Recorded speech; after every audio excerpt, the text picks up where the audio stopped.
Welcome back to the 2023 Professional Educator License Renewal Process, Episode 2. We are going to discuss in this episode the items outside of USIMS that you'll be required to do in order to renew your license.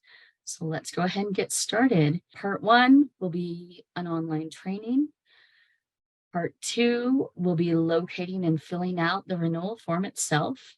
Part 3 is gathering documentation, and part 4 is meeting with your administrator. So for part 1, the one and only required training that is in board rule and state code and required by USBE is an online student data privacy training. Now, you may have completed some sort of training with your employer in regards to student data privacy, also known as FERPA. The training here that is required will be asked to be confirmed in USIMS. You will, if you have not already, log in to your home screen and you will click on Student Data Privacy. And there is a link on this page. If you click that link, it will take you directly to the course. It is in Canvas. Once you go through, you complete this, you will see a certificate generated, and I believe it's emailed to you.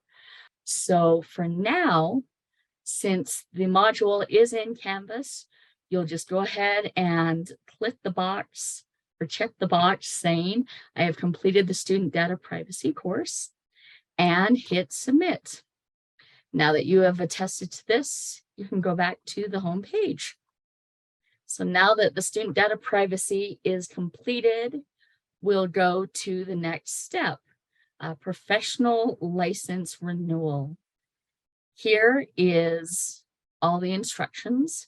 Now that that training has been completed and we recorded it and confirmed it in USIMS, we'll go on to the next item, which is locating and filling out the form.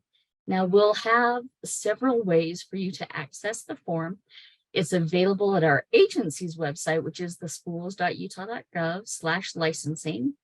And so you can either click there. The other location of the form will be in USIMS. So the next task will be professional license renewal. And when you click on that, it has basic instructions and some details you'll want to read through.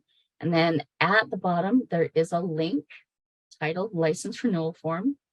And please keep in mind that once you have it completed, you'll want to retain it for 2 years in case of monitoring. So let's go ahead and open up the form. All right, so the next step, gathering documentation to support what you're listing in the 4 categories on your professional renewal form. This can be anything in the 4 categories that were just mentioned when we went over the renewal form. It can be letters of verification on hours provided to a school if you volunteered, any sort of transcript, college transcripts, Midas transcripts, certificates of completion, things like that from workshops. That's all going to be gathered by you when you fill out the renewal form.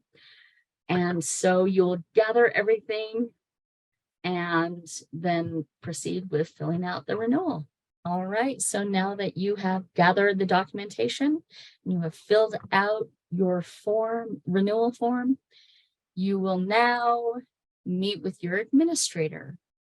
And the purpose of meeting with your administrator is to review documentation, have them sign off on it, saying that they have verified and seen the evidence you provided.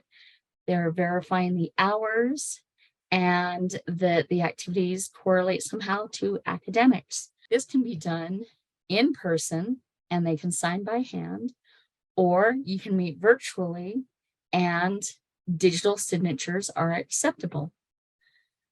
Once your administrator signs off on it, you will be ready to finalize and complete your renewal. On the next episode, we will discuss finalizing the renewal and completing it. Until then, thank you so much and have a great day.